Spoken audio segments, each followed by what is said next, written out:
ゲームじゃない感じに仕上げたいっていうような、ゲームなんですけど、ゲームやってたっていう感じよりもなんか違うものが残ってほしいなっていうような、感覚ですかね。僕ほら、例えばゲームっていろんなものがあるし、スポーツゲームもあれば、パズルみたいなのもあるしっていう、そういうものの、なんていう要素をもう何でもかんでも吸収しちゃうようなゲームなところがあるので、ゲームをしてるんだけれども、いろんなことの体験をしてって最後にその物語全部が集約し、一つ終わりを迎えるみたいな、そういうような遊びともつかないし、ゲームともつかないし、何だったんだろうこれは、なんかその疑似体験としてなんか面白いものを経験しちゃったなみたいな、そういう感覚で終われるものになってくれればいいなといつも思ってますね。だからゼルダは何でも吸収できるし、何をやってもゼルダとも言えるし、うまいことをやらないとゼルダと言ってもらえないみたいな変な側面もあるし、なんかね、変な不思議なゲームです。はい。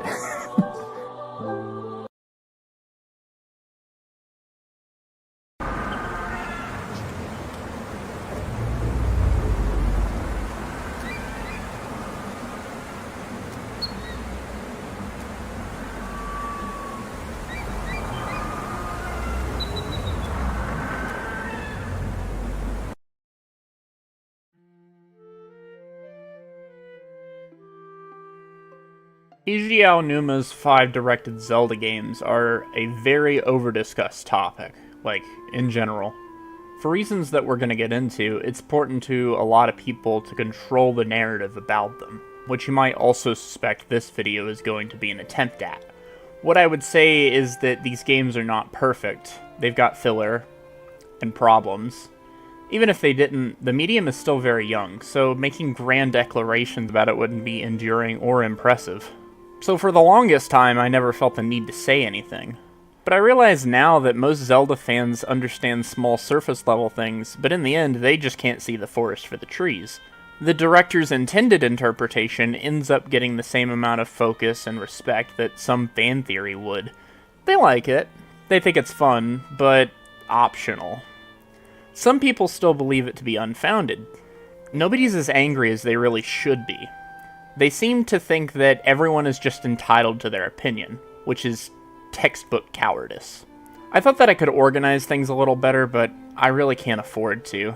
I promise by the end of it, I really do address everything, but I won't explain it in ludicrous detail, because I'm not trying to sell you on a stupid fan theory.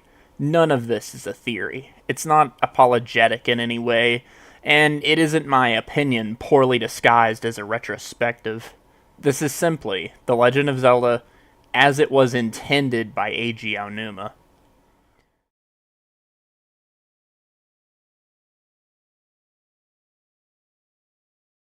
Now, before I say anything about anything, I need to address all the common misconceptions that I possibly can.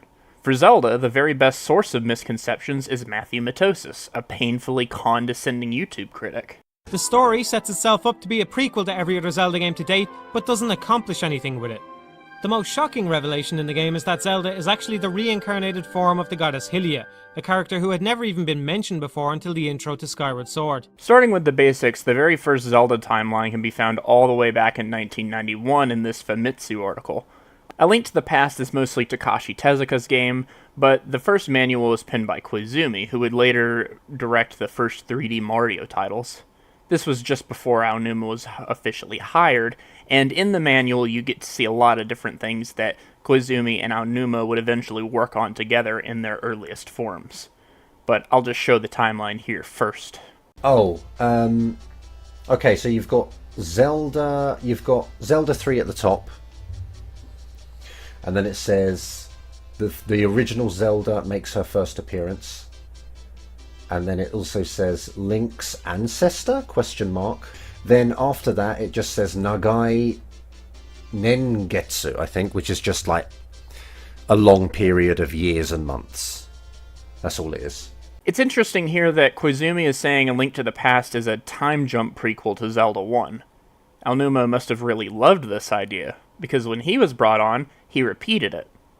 Twice. When we get into later the boundaries of Aonuma's creative control, this will be an important thing to go back over because it shows the line between what he inherited and how he retooled it to fit his purposes.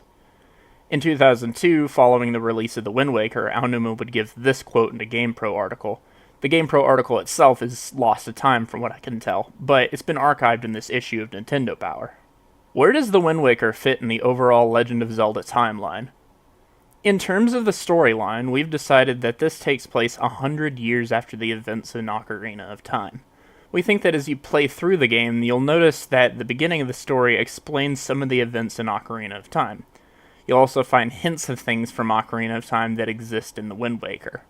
There's also a more complicated explanation. If you think back to the end of Ocarina of Time, there were two endings in that game in different time periods. First, Link defeated Ganon as an adult, and then he actually went back to being a child. You could say that The Wind Waker takes place 100 years after the ending in which Link was an adult. Now that's pretty descriptive on its own, but if you need proof of his consistency on this issue, he says a similar thing in an interview he gave to Nindry in 2006 to coincide with the release of Twilight Princess. Fair warning, I can't read Japanese, and Google Translate doesn't handle it very well. Windtact is parallel. Isn't it back to the childhood when Link flies to the world 7 years later at Ocarina and defeats Ganon? Twilight Princess is a world 100 and several years after a peaceful childhood. In the last scene of Ocarina of Time, Link and Princess Zelda come back as children to have a conversation. It is this story that the story's result is a little dragging that the relationship between the three with Ganon goes in different directions. In the middle of the work, there's a scene where Ganon is executed. If you leave him alone, he will be executed because he is a sacker to do ridiculous things later. So that scene is a few years after Ocarina. So the executed Ganon was sent to a world, and this time trying to get that power. There's plenty of old message boards of people reacting to the Famitsu article getting published elsewhere, most famous of which is AVGN's video, which he published on Cinemassacre.com in 2009. It's so weird to me that timeline deniers nowadays try to retroactively say that the chronology was somehow made up for Hyrule Historia 2011. It's something that Aonuma had discussed for 2 decades at that point, and everybody else at the time was clamoring about it. It's probably the easiest lie to disprove that you could think of. I also found a Reddit post showing a magazine from October 2011 out of context in order to say that the timeline still isn't official. Meanwhile, Hyrule Historia released in December 2011. So it was a secret in October, but by December it was no longer a secret. I don't think that anyone actually bought this one, but I thought I would mention it while we're here because it's pretty funny. At the start of the Minish Cap, there's an opening sequence detailing a previous incarnation of Link and shows that he wasn't wearing a hat. In the grander scheme of the Zelda timeline, the Minish Cap was basically an origin story for Link's hat, which was a fun idea. It was executed extremely well, and by the end of the game it was nice to know that the hats of the various Links worn through the years were a sort of unknowing tribute to Eslo. Skyward Sword undoes the entire point of this game. If Skyward Sword actually cared at all about being faithful to the timeline, then Link wouldn't be wearing a hat, which would have been an extremely easy change to make, and might have even made his design more interesting. I won't get into this too much in this video because we're focusing on Eiji Aonuma's directed Zelda games and his story intentions for them. But yes, he does include games on his chronology that he had zero involvement in, and that much is a little confusing, understandably. I'm not going to say that these games aren't canon to each other, but if you think about it, or even if you don't, there's no possible way that these games could ever have any significant story connection. That's not what the timeline is about. The timeline is about how Wind Waker, Twilight Princess, and Skyward Sword all would connect to Ocarina and Majora. As Eiji Aonuma developed his story, these were the only parts that he was really concerned about. There's 100-year time jumps between each hero, stretching 200 years. And the implication when you create any story with time jumps is that the events in between aren't significant. Nothing can happen after Ocarina of Time for a while because Ganon is sealed away, and etc., etc. So these are the games on the timeline. Again, I'm not saying they aren't canon, but they are superfluous, which is supported by the fact that nobody ever mentions the Minish or Vadi or any of that stuff. None of this is confusing as long as you have a basic comprehension of time travel and you don't poke holes in it like a contrarian. If they use the same logic as the Song of Storm scenario, then the plants would always be grown in the future because the game would assume that young Link would plant them in the past. If the Song of Storm scenario worked by the logic used on the plants, then the guy couldn't possibly have taught Link the song in the future. until young Link played it in the past. Basically, all of this is to say that the time travel in Ocarina of Time probably wasn't thought out to a huge degree, and the developers simply went with whatever they thought was a good idea for certain parts of the game. When you look at the Magic Beans and the Song of Storms, they're both good ideas and I like the way they play with the time travel. The problem is they're incompatible with each other. What Matthew really wants when he says that Minish Cap is a better prequel than Skyward Sword is for fans to be able to make creative changes to the story, and not the person directly responsible for that story. And well, that's problematic. The reveal that Tetra is Zelda is perhaps the least thought out moment in any Zelda story ever. As soon as she's revealed to be the princess, the King of Red Lion starts referring to her as Zelda for no reason. Presumably names in the Zelda universe work the same way they do in the real world. Presumably Tetra has been going by the name Tetra for as long as she's been alive. It's even left ambiguous about whether or not she knew about her heritage at all, so why then is she suddenly renamed Zelda as soon as she discovers her lineage? This alone might not seem so bad, maybe we could assume that her name was Zelda all along and Tetra just an alias, but her clothes are suddenly replaced and she seems to undergo a complete personality change. She's no longer a freewheeling, aggressive pirate, but suddenly seems to be a refined, caring princess.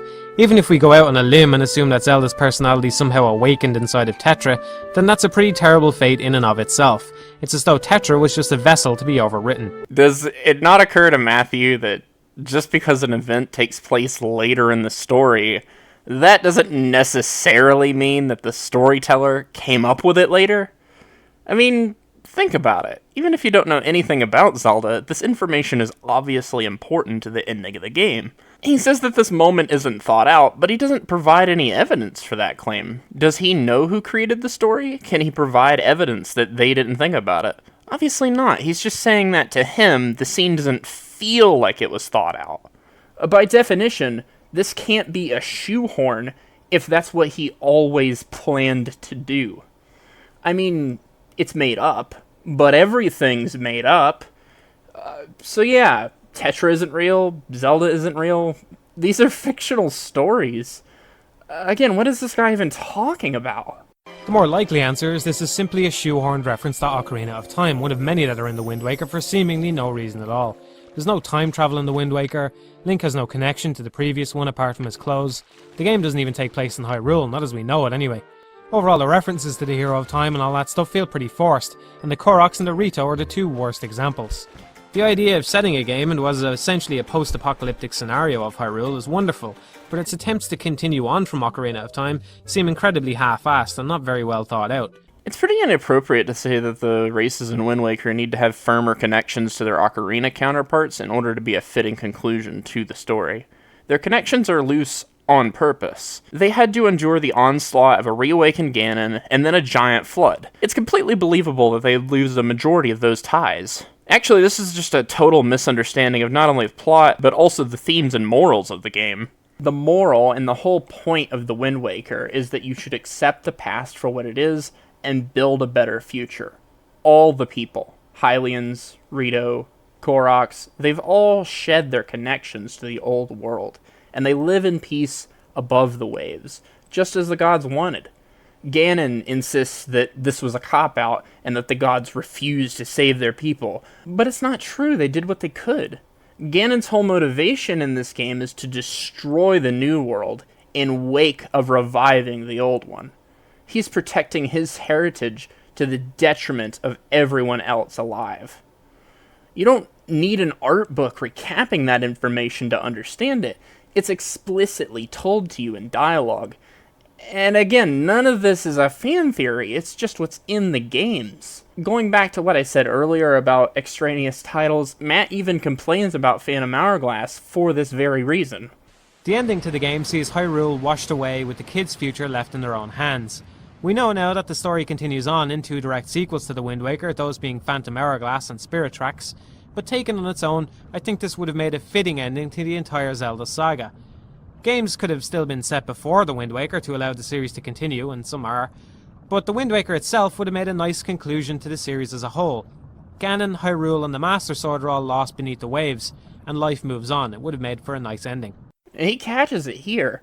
But again, he's only applying this logic when it suits his opinion. It would almost be as incredibly stupid as the King of Hyrule passionately telling the children at the end of the Wind Waker that their new land won't be Hyrule, because he wanted the past washed away. And then, within a few years, they discover a new continent. Guess what they call it? Adding any kind of character depth or world building or some other literal element, you might take that as an improvement to the story, but actually it makes it less concise. Instead of it being about this emotional tug and pull about the morality of family versus future, you're erasing that and just boiling Hyrule down into any other fantasy world that you would use to escape your adult responsibilities. The point is instead to take these morals to heart and apply them to your adult life. Lorne Lanning, I think, is one of the first game developers to actually take himself seriously. In the 90s, he was forced to make a bunch of games out of contract, but now that he's gotten out of that contract, he's finally self-publishing, so he can take his time between releases. Most developers, like Eiji Aonuma for example, don't have that luxury, because the authority of an artist's influence on a work is considered a threat to the authority of a corporation who only sees art as an entertainment product. Which is especially pernicious in computer games, because the entire industry right now is centered around the idea that games are only escapist toys. When Lanning conceived Oddworld basically as a movie, he turned the idea into a video game for budgeting reasons. That's amazing. Let's make 5 movies. And I was like, no, we're going to make 5 games because 5 movies is going to cost at least $500 million. And who's going to give us that? Nobody. But we could get maybe $25 million to make 5 games at less than $5 million a piece. And she was like, oh, you suck. You're just like, I just have no interest in making games. I win awards and I make movies and I love films and games is just violence and it's this and that. I was like, games is a lot of things and it's going to be a lot more things and you don't really know. None of us can tell what it's going to be yet. But ride this with me for a second. This is what's going to happen. These systems are going to come in, it's going to change the medium, and you know what? The medium of games, they don't know how to do large productions yet. They don't know how to manage 150 people on a team, but we do. So we have that going for us. Executives don't expect as much out of game devs as they do movie directors, which afforded him a lot of leniency. Some would probably be offended by the idea that games could be treated as though they were low-budget movies, but this approach allowed him to pioneer, while also cheating his homework off of the movies that he really liked. I'm not going to say that presentation isn't important, because it is important, but as far as getting your foot in the door, most people will just take what they can get.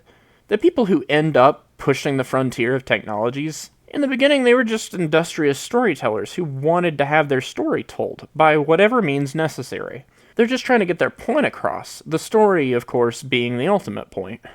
I'm not fond of the heavy emphasis on story in Twilight Princess and Skyward Sword, as I think it all too often breaks up the gameplay and gets in the way of the whole reason people play the games in the first place. The story never really should be the draw, just a little something to urge the player on. Because when I talk at length about why the story in The Legend of Zelda is so important, I'm not talking out of my ass. This is the entire reason Eiji Aonuma became a developer. This is the entire reason most people become artists. It's the singular thing that they wanted to do. So yes, Zelda games exist as stories first, and games second, which, by the way, isn't a flaw, it's a strength. All the references to the Hero of Time and all that stuff feel pretty forced. Its attempts to continue on from Ocarina of Time seem incredibly half-assed and not very well thought out. Then that's a pretty terrible fate in and of itself. What Matt is really trying to say is that he believes that there's no way Aonuma could have possibly cared or kept track of all these things, but as I'm gonna show, Aonuma absolutely did keep track of the details. Speaking of details, let's look at another character who has his true identity revealed to him. This section of the game is where the Zant stuff finally goes off the rails. He had only been seen rarely before this point, but he was shown to be a restrained and creepy villain who managed to be pretty intimidating. Had they kept this up, he could have easily substituted as Ganon for the game's main villain. Zant's character is flushed down the drain in the space of a minute, and it turns out he's just another boss to defeat on the path to the real villain, Ganon. I don't think there was any point to establishing Zant as a villain at all if he was going to be replaced at the end of the game with Ganondorf. I'm not going to harp on it too much right now, but you should at the very least understand that all fictional characters are nothing more than metaphors, and they are, in fact, at the disposal of the larger story. Freewheeling, aggressive pirate, strained and creepy villain who... It's as though Tetra was just a vessel to be overwritten. Zant's character is flushed down the drain. This isn't a flaw, it's just how stories have been told for thousands of years. A fun, unique side character is never going to take precedent over the larger story. Tetra allows Link to get on board the pirate ship, and by this point you've probably figured out that she's Zelda. In Ocarina of Time they pulled this trick as well, but it was far more unexpected because Sheik was so different from how you would imagine Zelda to be, and because they hadn't had a twist like that before. Nobody who played Ocarina was about to be fooled twice. It's not a big deal, but it begs the question of why they even bothered, or why they didn't try to do something a bit different. This is a tough balance to maintain, however, and after the complaints from some people that Majora's Mask and The Wind Waker were too different, it was probably inevitable that Nintendo would eventually produce something too close to the Ocarina of Time mold. Back in the days of Ocarina and Majora, Nintendo clearly didn't care about crafting an overarching timeline for the Zelda series. I'm going over many interview quotes later, of course, but you don't have to know the entire history of everything to understand that Eiji Aonuma is the originator for these story concepts. That much is self-evident if you simply read one or two interviews, because he's always the one that gives detailed and lengthy answers to story questions, talking about things he could only know if he was. As I've been showing, at no point in these videos does Matt have any curiosity about the storytelling purposes of anything. He has a hunch that Tetra being Zelda wasn't thought out, but he never did any research, or he would find out that he was wrong. He also has a hunch that Tetra and Zant were originally meant to carry over into the third act of the story, replacing Zelda and Ganondorf, but he never did any research, or he would have found out he was wrong. And he keeps droning on about how Nintendo did this or Miyamoto did that. He's just making it abundantly clear that he has no insight on who actually came up with the story that he hates so much. The only way that anyone could miss important details like this, like Tetra obviously always being Zelda, or Zant obviously always being Ganondorf's heir, is by completely missing the intended reading of the text, which you can either do unintentionally because you misunderstand the story at face value, or intentionally to mislead people even though you actually do understand the overarching story. Now, which one does Matt fit into? You might be shocked. According to the story, the world was formed by three goddesses who are also responsible for creating the Triforce. This story has no bearing on the game in the slightest and could have been swapped out with any mystical backstory you could think of. We don't get any reason why the Triforce itself would exist, just that it was left behind after they were gone. These events are so far removed from the things that actually happen in the game that they might as well have not been included. I'm all for fleshing out the world, but this doesn't tell us anything about Hyrule or any of the people living in it that we didn't already know. It just confirms that some goddesses made the world, not a big deal. Now, I could nerd about this, but then he skips over the part where Zelda recaps it later.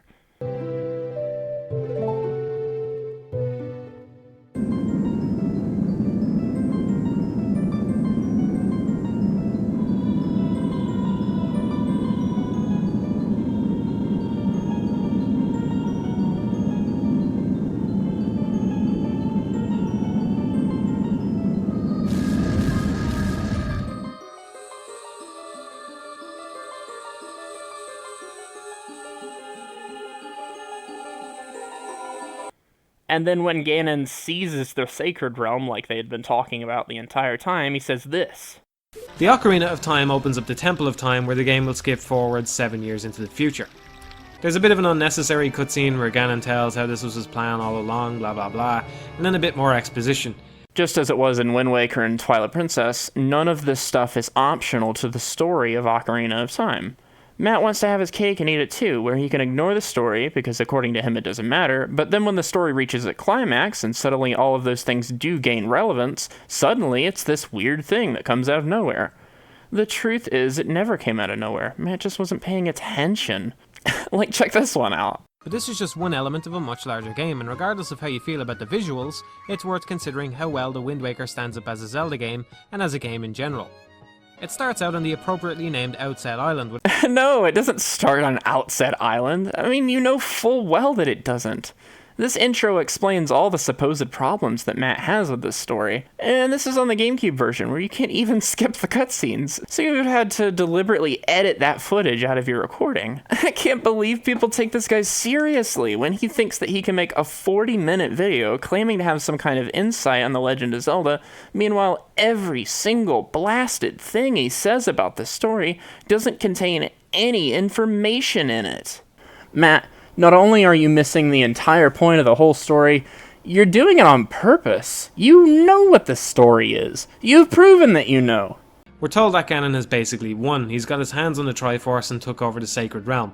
Link got sealed away for 7 years so he could grow old enough to take him on. From here on out, most of the game is played as adult Link in the future, and it's a great idea for the plot. In most action-adventure style games that revolve around saving the world, you're given some idyllic place that needs protection, or a post-apocalyptic world where the struggle of the people compels you to try and help them. Either of these scenarios can only be so effective because we're left wondering about what exactly it is we're trying to prevent, or what exactly it is we're trying to restore. As soon as you walk into Hyrule Town 7 years on, Ocarina of Time has answered both of these questions. You have an immediate comparison in your mind of what Hyrule should look like and what it does look like now. You have very good reading comprehension. Just because from Tetra's point of view all of this is mysterious, that doesn't mean the player doesn't know who Zelda is. Tetra wasn't alive 100 years ago. She obviously doesn't know who Zelda is. That doesn't mean that this moment is out of character. We, the audience, do know who Zelda is. Her name's on the title screen. The only reason you wouldn't apply this logic to the Wind Waker is if you were being deliberately disingenuous to serve your opinion. You have an immediate comparison in your mind of what Hyrule should look like and what it does look like now. The game doesn't even take place in Hyrule, not as we know it anyway. What Hyrule should look like. The game doesn't even take place in Hyrule, not as we know it anyway. What Hyrule should look like and what it does look like now. Well, not as we know it anyway.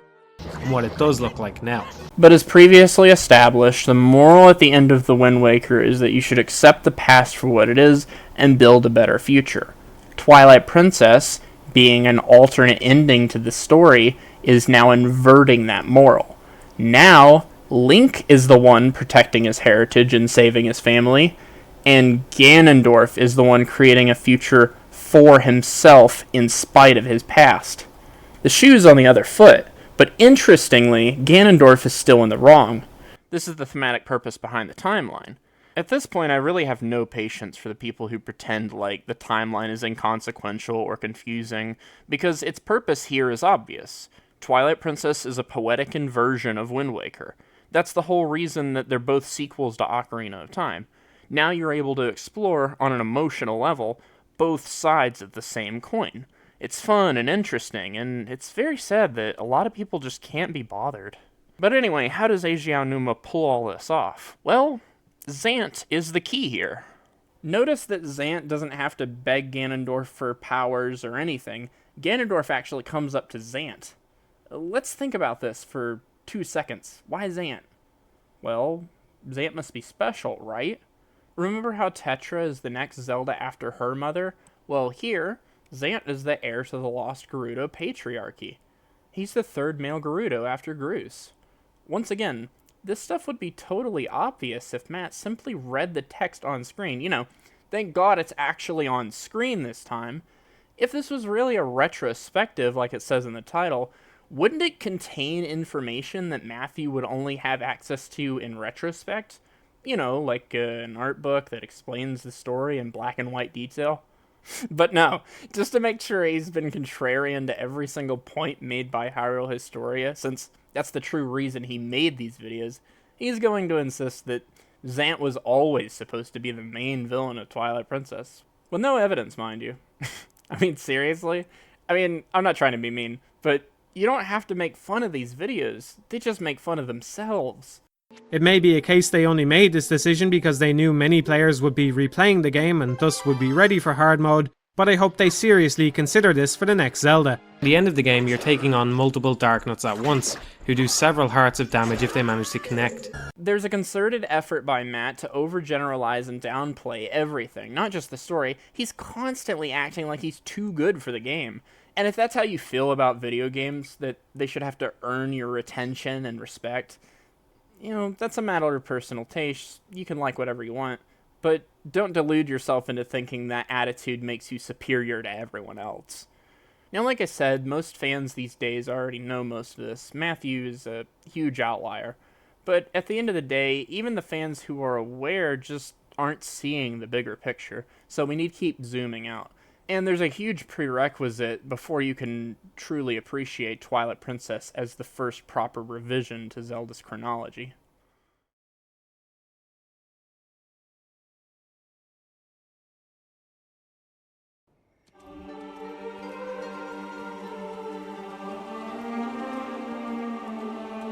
man.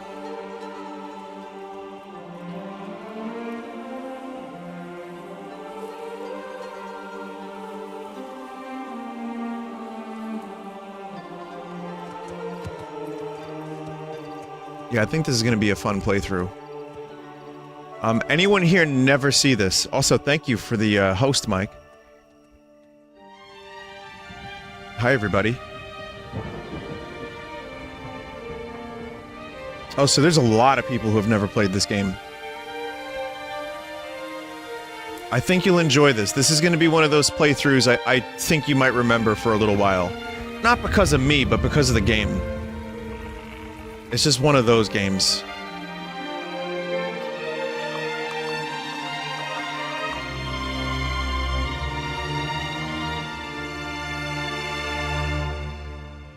So, really nice look at the world. For anyone who's getting Legend of Zelda vibes, it's a pretty damn different game, aside from just a couple of visual similarities and sword.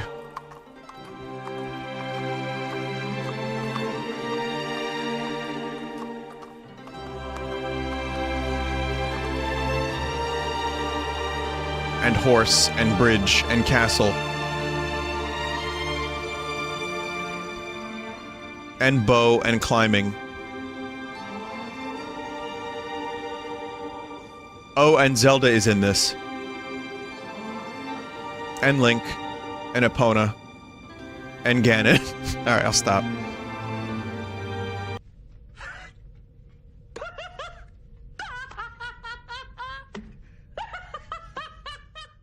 Eiji Aonuma is intentionally pulling from Fumito Ueda in multiple important points in Twilight Princess.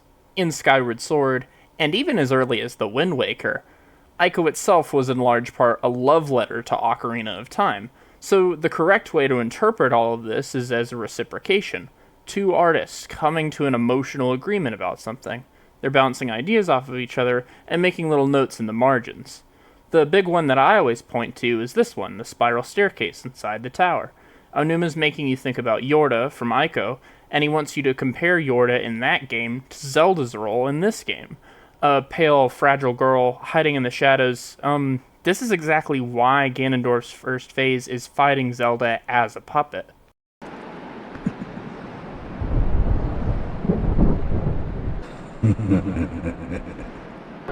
娘应给我一些，娘谁困着心呀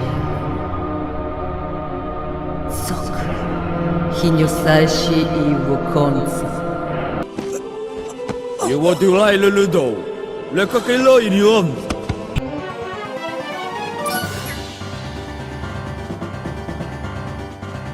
We already knew that Ganondorf was capable of shape-shifting, but this part of the fight takes his abilities to a whole nother level. The very same magic that got the Gerudo banished to the Twilight Realm in the first place. They're not exactly subtle about this, either. The Kokiri and the Gerudo disappeared one day. Then, on the same day, two new races appeared in the exact same locations on the map. Nobody knows where they came from. You see, it's a mystery. Yes, it's true that the Twilight weren't originally planned. There's every indication that Wind Waker was supposed to be the last game Aonuma directed, because he already made Majora's Mask. Technically speaking, both of the endings of Ocarina had already been explored. At this point, he was really feeling the pressure, and he admits that he helped the development of Minish Cap just so that he could have an excuse not to work on TP. But eventually, he came around and realized that he could revive some of the ideas that got scrapped from Majora's Mask. But just because an artist revises their own work, that doesn't mean they do so unfaithfully to their original intentions or unfaithful to their collaborators. And in this case, if you're paying attention to the story, every single so-called unexplained oddity of Twilight Princess makes total sense, just like Wind Waker does, compared back to Ocarina. Oh yeah, no, that's still good. I can leave all that. And that's exactly what I mean when I say that Wind Waker is about accepting the past for what it is. Again, all the people of the Great Sea have moved on from Hyrule, so what happens when they don't move on? What if Hyrule was never destroyed and we actually do get to revisit it? Well, all of the loose ends from Ocarina of Time would obviously all show up again. For example, Because of Bongo Bongo, the well is still drained. The adult dungeons never happened, so Kakariko remains without a source of water. The soil was already pretty rocky by virtue of being next to a volcano, so naturally, it turns into a desert. Same thing with Kokiri Forest. Without a Deku Tree sprout, the Kokiri are no more, just like Mido says. They're no longer eternally youthful, and actually they're all middle-aged, and they have kids. Likewise, Kume, Kotake, and an Iron Knuckle transformed Naboru are still well within operation. Note that you can't actually visit Gerudo Fortress as a child outside of glitches, so at that point it was still ambiguous what kind of horrors they'd be unleashing upon the Gerudo. And all of these plot threads get neatly tied up in Twilight Princess, and we're able to get a lot of closure that we technically should have had in the prologue to Majora's Mask, but we're going to get to that in Section 4. Once again, absolutely none of this is a fan theory or speculation, it's just the way that the director of both games intended you to interpret their connected story. Now, some Zelda fans have suggested that the Twilight could have come from the Gerudo, but from what I can tell, no, they don't understand that this was the intended interpretation. They don't get that Midna's hair color is meant to be reflective of Twin Rova. They don't get that Midna's dialogue before the fight reflects what Naboru tells you as a child. And I've certainly never seen anyone suggest that Zant is Ganondorf's heir, but if you're paying attention to the words on screen, not only does this suit the themes and the morals from earlier, but it also makes sense on a literal level too, because if the adult dungeons never happened, Hyrule experiences an alternate history that we never really get to see because it was cut from the prologue of Majora's Mask. Back in the days of Ocarina and Majora, Nintendo clearly didn't care about crafting an overarching timeline for the Zelda series. I'm going to get more into that in Section 4, but this falsehood that Aonuma wasn't concerned about the timeline is truly exposed when you look at the cutting room floor for Majora's Mask and realize that the main thing that got cut were extensive animations for Child Zelda. I'm glad that Zelda, Ganon and Hyrule are all absent from Majora's Mask because after Ocarina of Time, there was no need to revisit Hyrule and no story to be told there. Any direct sequel would need to be told somewhere else in order not to weaken the impact of the events in Ocarina. There's a pretty good video by Max Darrett where he talks about the Gerudo's dark magic stuff and how in both Zelda and in Ico there's a focus on transformation and really just body horror. But again, most of that is the bleeding edge of the fandom. Even he doesn't get into everything. The Ico series connections don't stop there, of course. Aonuma saves his most explicit homage to Shadow of the Colossus for this fight, The Imprisoned. It's no secret that Skyward Sword is the most divisive game in the franchise. Let's see if those critiques are in good faith or not. I'm surprised I got this far in a video about Zelda's canon without bringing up the fact that Ganon and Ganondorf are two separate entities. You'll notice that when he's introduced in Wind Waker, in the adult timeline, he's remembered as Ganon, because he successfully obtained the power of the gods by opening the door to the sacred realm inside the Temple of Time.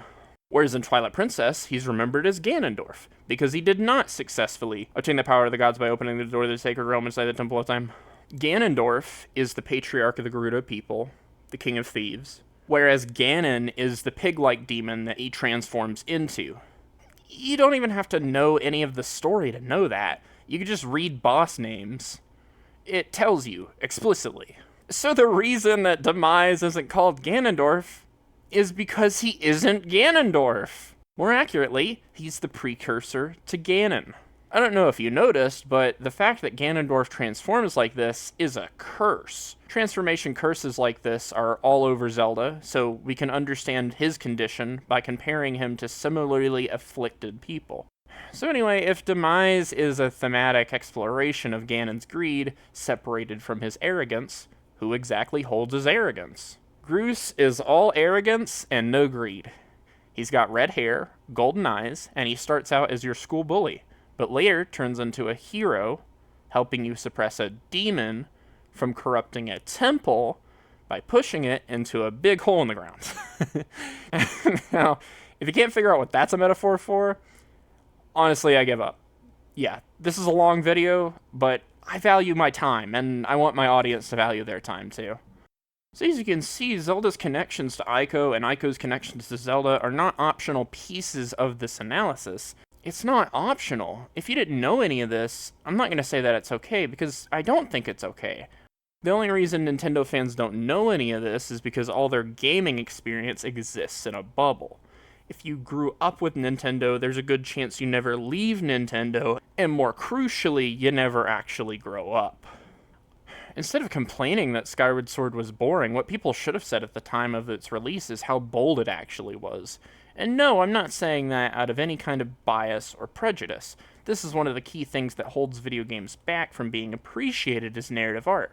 All of the art intellectuals think that video games are merely toys, and all the gamers are only interested in the toy-like qualities of the games they play. The sky not having gameplay events in it doesn't make it boring, it makes it peaceful. It's explicitly designed that way, as a retreat from the challenges the surface world presents you with. It's a beautiful day for killing. I mean, it really is. It's just gorgeous out.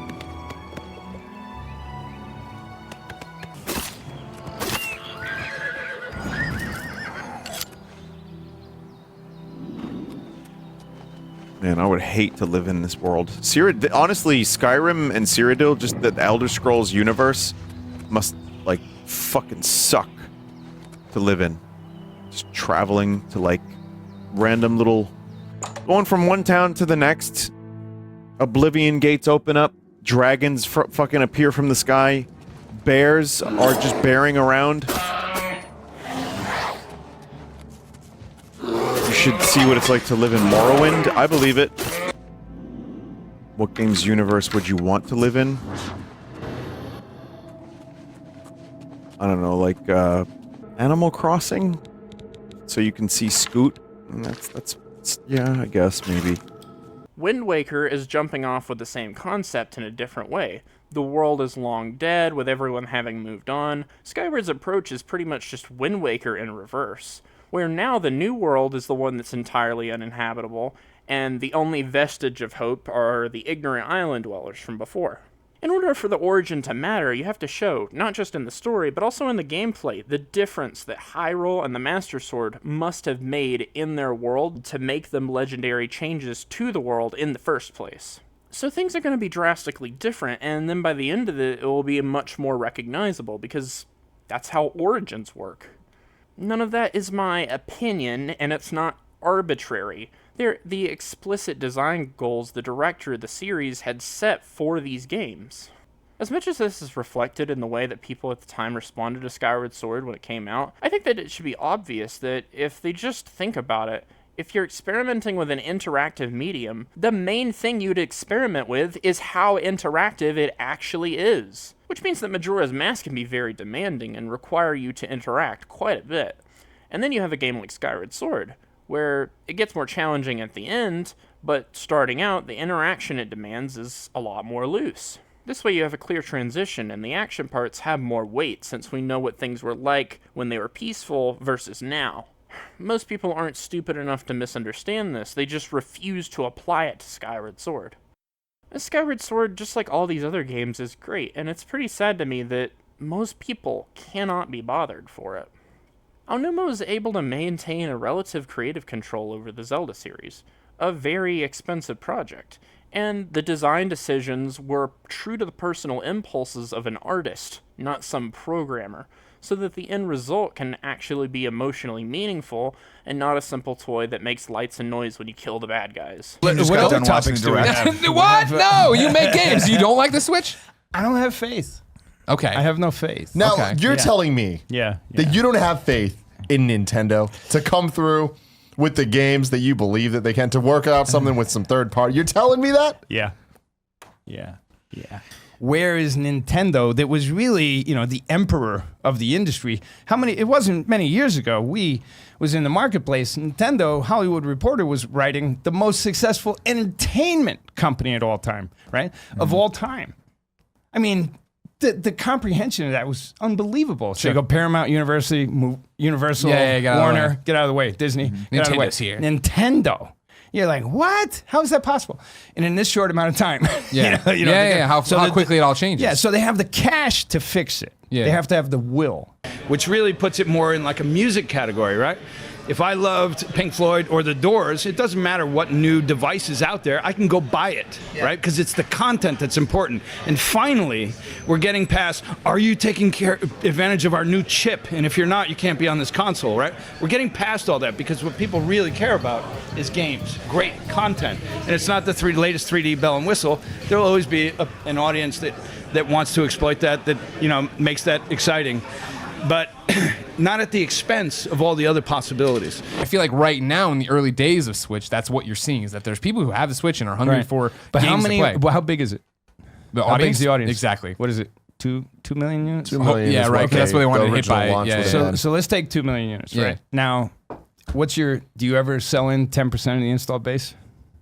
Supposedly, Switch has a crazy attach rate with the. Well, that's because there's so few available. One of the highest IPs of all time, right? Nintendo first party will deliver IPs that the Nintendo audience is frothing for, right? So they'll have the highest attach rate of any new console with their own specific IPs, Zelda and Mario. So you could, if you look at it as an individual company, small company in particular, seeking strategy in a way to get more visibility on your brand, well, everyone's going to be reporting on Switch. Yeah. Right? Yeah. And they're going to have to show some games. What's the likelihood that you can get some of that screen time? Which is exactly how I would be thinking about it. And to your point, I think that's a smart move for some people. But where is that going to leave, for some groups, but where is that going to leave in 5 years from now? How much of a viable platform is it? Sure. So I think if you were Switch only, right? So now you don't have the day and date promotional problem with a really strong game, you might do fine. You might do better than you were on the others because you won't get as eclipsed by the big AAAs and stuff like that. And get them to go get it in the same way like Limbo did. Where Limbo, hey, I'm only on Xbox, this is great. And by the time I got to PlayStation 4, everybody snapped it up. And I think it's a great comparison, and it's true. And how many cases will that happen for? No, really. Who really, by the end of the life of the Wii, who else was making money on the Wii aside from Nintendo? How many titles sold for the Wii that weren't Nintendo first party? Sure. Okay. So what happened? So they started basically evaporating third-party support, right? Then we get to Wii U. What happened? Same. No third parties, yeah. How well are other developers, first party, third party, indie, how well are they going to bring titles over? Not very well, because they're going to have to spend more time, energy, and effort to get it onto that console for an underpowered console that's going to have fewer units in the marketplace. And so they'll have an unusually high attach rate. Right. But what's the chance of anyone else after the initial launch, right? Because the first well, now thing, the store fills up. If there's only 3 titles available, yeah, you're probably going to sell super high attachment rate, right? But as soon as 10 are available, how are you going to do? Yeah. As soon as 20 are available, how are you going to do? Which is really the metric, right? If you didn't make it day one, you're in the higher numbers of competitive stuff. So there could be some advantages for some people, but overall, it's going to add up to the same thing: smaller portfolio on the library. Period. At the end of the day, the catalog is going to be this when it could have been this. You would have thought that maybe if there's no games for sale on a network, if people have a hardware device, maybe they'd like to know that a game has become available. Yeah. So I was thinking that, in a silly me. Yeah. And how can we, because we're a micro publisher, which is we're only publishing ourselves right now, and it wouldn't have been possible pre-digital landscape, because of that, we're able to look at each risk and step it up. So if we said the first risk is just seeing how the Oddbox might do on Steam, and then eventually the PS3, right? And that was a risk, and it actually did quite well. Well enough to say, what can we do with Stranger HD? What love can we bring to that? At what price point? And instead of relying on needing to sell, 1.7 million units week one or we're dead, right? We can say if we sell 50,000 units week one, everyone still has a job, and we get to keep making games. Right. Nintendo brought this business back, right? Anyone who remembers what happened with Atari, the book Game Over was a great book on the history of the game business. Nintendo brought the business back, right? We're all playing today because Nintendo's they didn't give up, right? The entertainment system. And then they controlled quality. Like they had certain controls that were really part of its longevity to stay in business and make the game business a valid space again, right?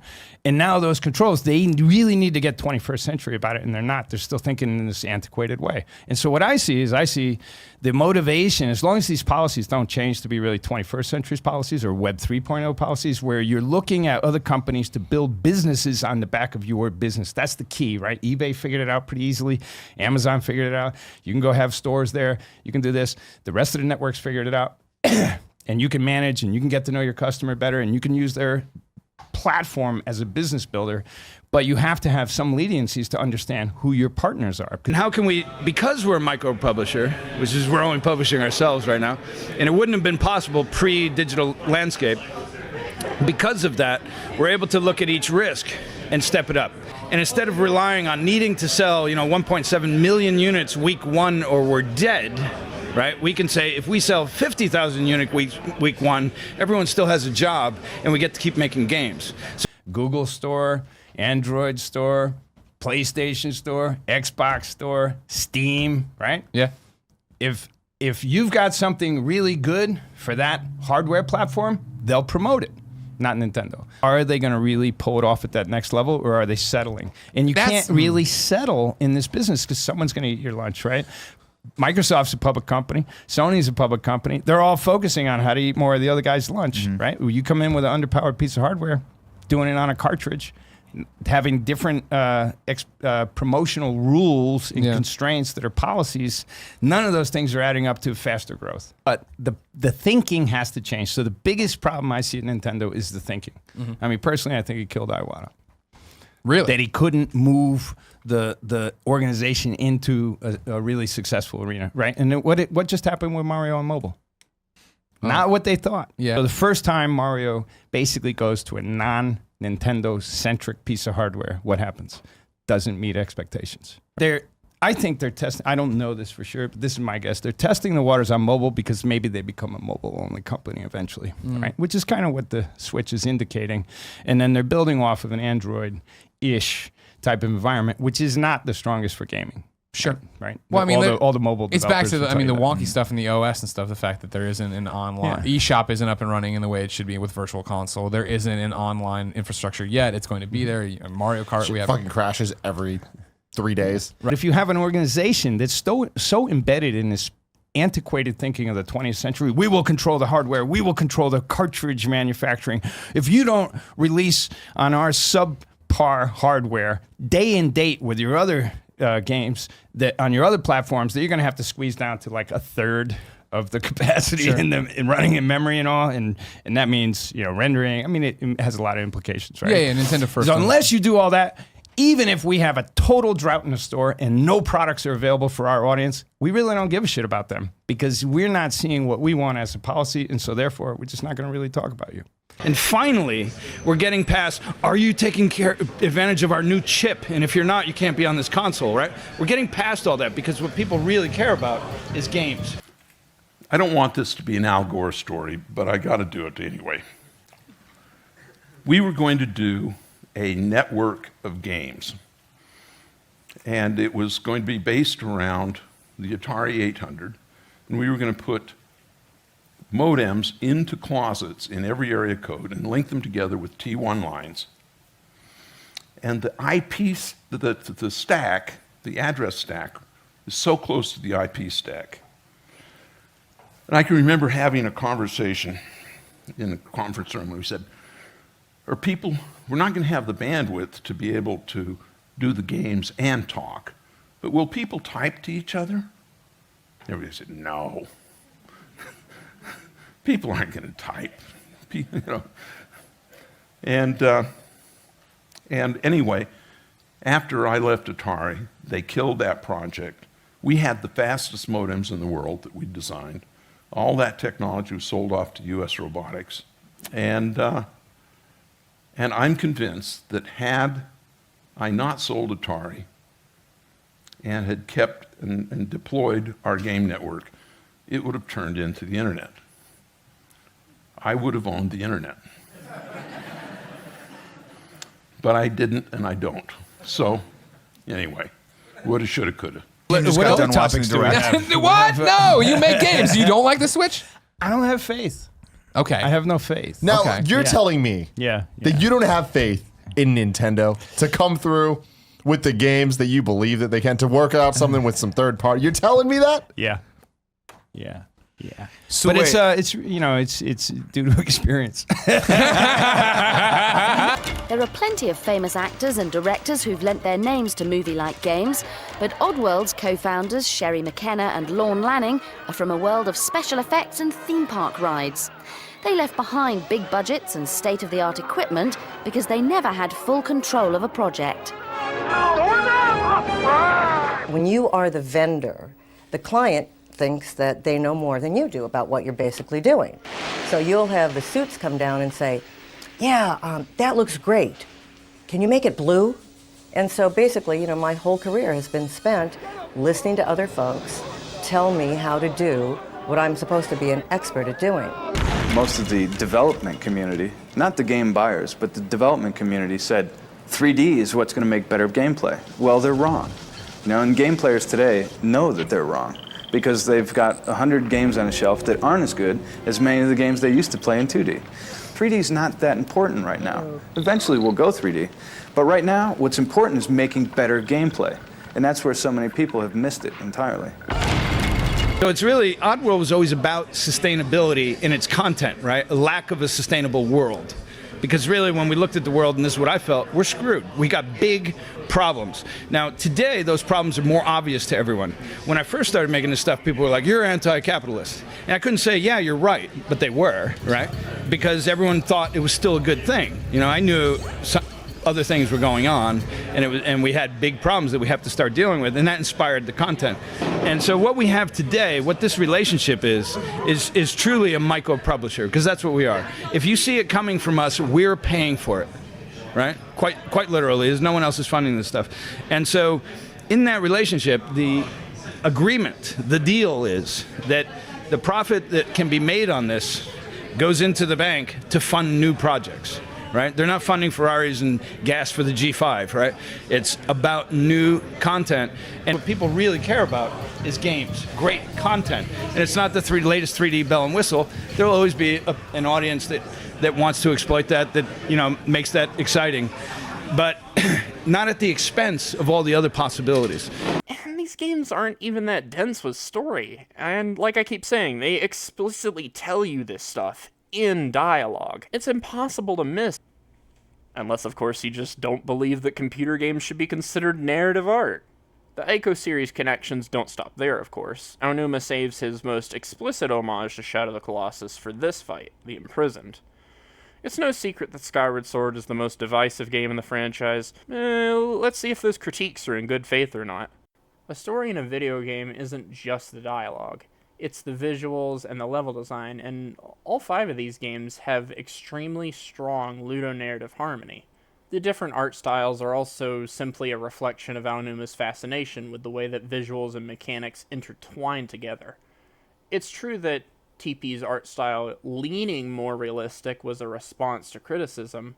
We have clear evidence that TP was originally going to maintain the toon style, but even though his hand was forced in this instance, Aonuma explains that this lined up well with what he wanted to do with the story this time around anyway. And this goes back to the whole reason that he fought for Haruhana's toon shading in the first place.